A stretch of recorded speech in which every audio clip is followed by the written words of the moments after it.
بسم الله الرحمن الرحیم. دا د پکتیکا ولایت د ګومل ولسوالۍ د بندر ساحه ده. دا لاندې تاسې وینئ دا کوټې جوړې شوې دي. دغه د ظاهرشاه په وخت کې دا کوټې جوړې شوې وې د عسکرو لپاره، د خلکو څخه. دغسې یوه ساحه ده چې دا کته لار تاسې وینئ، دا لار تللې ده پاکستان ته، پاکستان سره سرحد لري.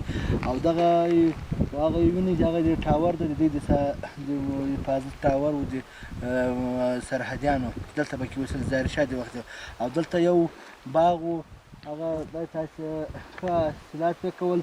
د مشرانو له قوله ده دغه د کوم دلته خلک اوسېدل، دغه د حکومت خلک و، دغه به همدغو چې هغه اخیستله خپل خوراکي او شیان مې ورسته دلته باغ ساتنه کوله. او دا یو د افغانستان چې د انقلابونو له وجې نو بس دا باغ اوس ډېر زیانمن شوی ده، خاص اثرات یې نه معلومېږي. خو انشاءالله موږ دغو ځایونو لیدنه وکوله او موږ په خدای کول په پکتیکا چې څومره تاریخي ځایونه دي انشاءالله ټولو کلکه ساتنه کوو او انشاءالله د بیا جوړېدو هم کوشش کوو.